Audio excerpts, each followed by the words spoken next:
All right, ladies and gentlemen, I am here to talk to you all about For the Culture, which is a typically all black or majority black wrestling part of GCW's massive events, particularly for WrestleMania.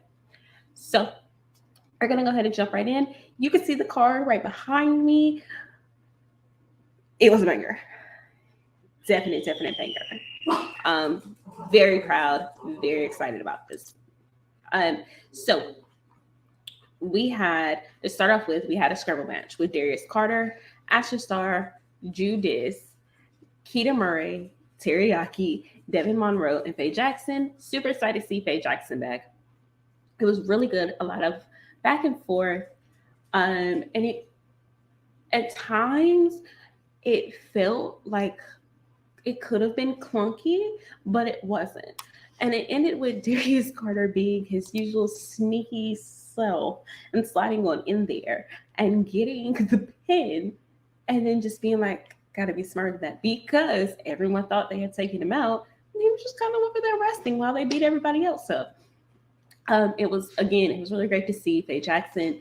Um, Ashley Starr is someone that I've been kind of watching on the sidelines, and Darius Carter as well. But everyone in this match, you all should go through and watch over and over again. There was only 6 matches, so I'm not gonna take too much time. Our second match was Billy Dixon versus Willie Mack. So I'm gonna go ahead and say Billy Dixon won with what's that pin called? It's not like a schoolboy, but he like had him on his shoulders and like I can't remember. But it was anything goes match. When I tell you, oh my God, Willie Mack is the nicest, most mean man ever. He was busting out moves. He was making fellas be like, "Holy shit!" Like tables. There was everything.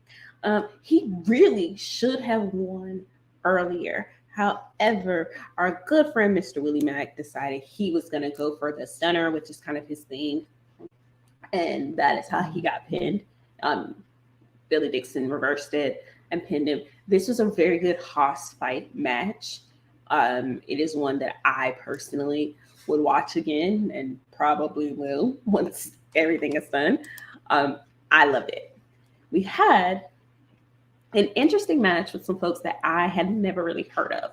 Our 5-on-5 elimination match. We had Team West Coast, which was Kevin by Kenny King. We had G Sharp, Maserati, Midas Creed, and Alpha Zoe versus The World, which should be AC Mack, JC Storm, Jay Malachi, and Jeffrey John. Go out of your way to find matches for all of them. Like, go out of your way to watch them. They are amazing. They did a great job. Maserati versus JC Storm. I didn't know I wanted it, but I wanted it. It was great. Um, G Sharp. Holy shit, G Sharp is. I don't have words to describe G Sharp, but he's like a blend of all of our like favorite wrestlers with attitude.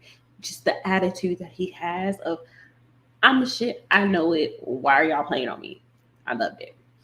Suge D was Pineapple Pete in AEW. I loved that. It was really good. Jay Malachi might have been the youngest one there. He is from North Carolina, so I'm gonna give him props. I loved watching this match. This match really was interesting. This match was really like a vibe. The personalities played off each other. It really felt like I was hanging out with my friends and everybody was kind of like tussling with other people, and I was just there watching. I wouldn't do that in real life, but it was really cool. I enjoyed it. Um, these teams, just the you blinked and you missed stuff. So I watched this match like 3 different times, and it was so good. It came on at 3 a.m. I rewatched it this morning because I was half asleep, but it was so good. Um, y'all, Team West Coast won, but we were the winners. Also, the fourth match was Brian Keith versus Too Cold Scorpio. Yes, I said Too Cold Scorpio because Too Cold Scorpio is still wrestling. D'Lo Brown was on commentary as he usually is for at these events, and he was just like, he was wrestling before I was wrestling. He's still wrestling it now. Too Cold Scorpio really hasn't lost too much of a step considering he's older. His body has changed. His skill base has like changed. However, the match that they put on was a really great back and forth. It had like your technical, it had your high flying, it had like ground, it had so much there. I literally could have watched it over and over again. And again, I'll probably go back and watch this pay-per-view again. It really was that good. And it was just a little bit over 2 hours. So, you know, it's a good way to, as you're working out, you know, watch it again. I had no idea who Brian Keith was before this. Now I want to go out of my way to watch his matches. Some of these folks on this card you should be seeing in your more major companies soon. But I am very thankful that GCW and For the Culture exists because it gives them the opportunity to showcase these different things. Because some of these folks are actually from not America, like they're from everywhere. Yeah, but going back to Brian Keith versus Too Cold Scorpio,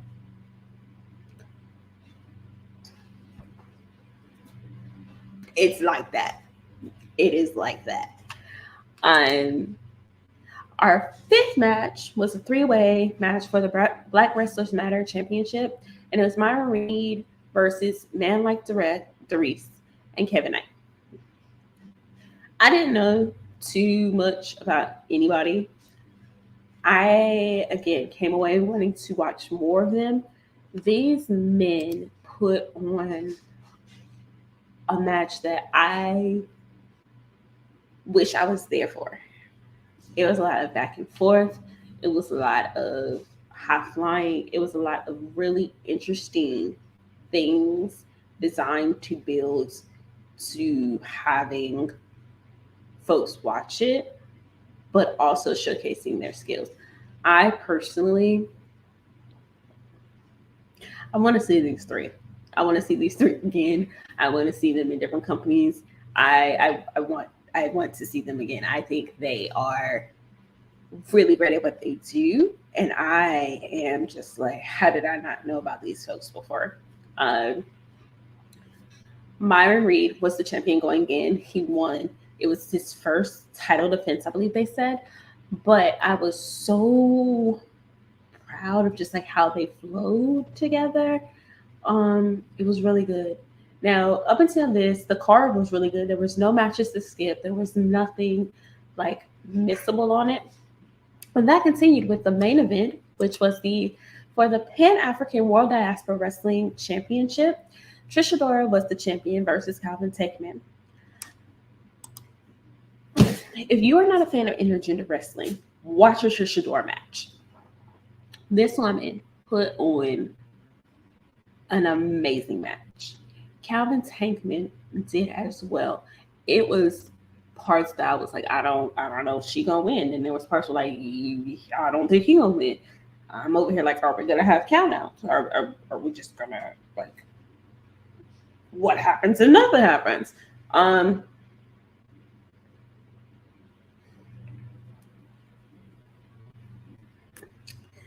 It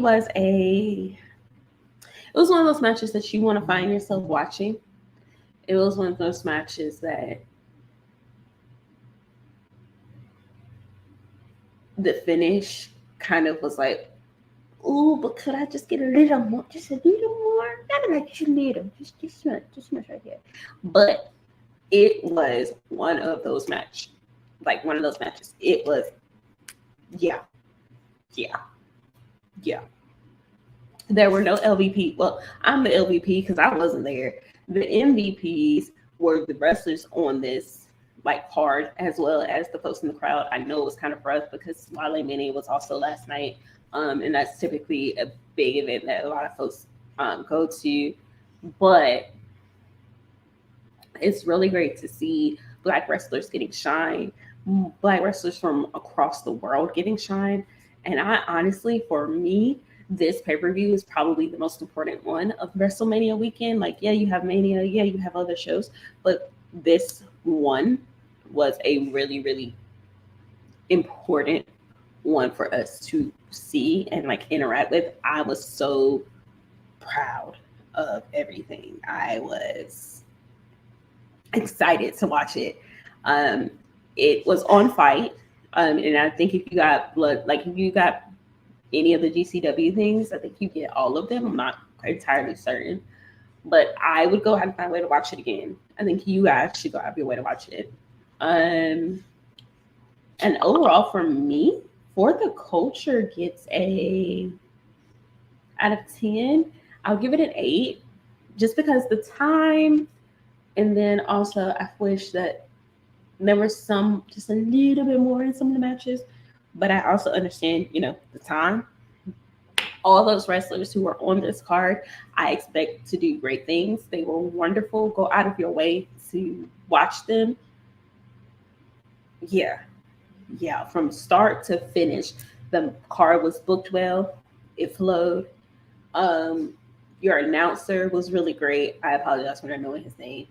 D'Lo and his commentary partner were on point. Go out of your way to watch this. This is a great, awesome, wonderful Mania week.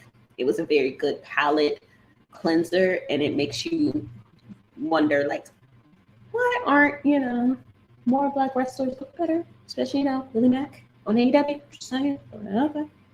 But, so, please make sure that you continue to watch Workhorse Wrestling Network as we continue our WrestleMania coverage.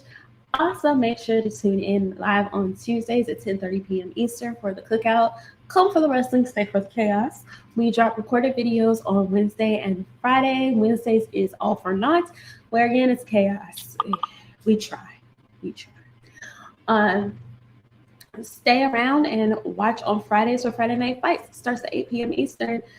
Usually we watch, let me phrase that. Anika and Sammy Joe start off watching WWE Friday Night SmackDown. We transition to AEW Rampage. If there is a pay-per-view that night, we typically watch it as well.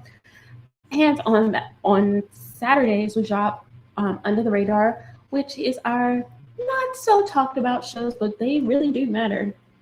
We cover AEW Dark Elevation, MLW, Impact, BTE, and now Ring of Honor.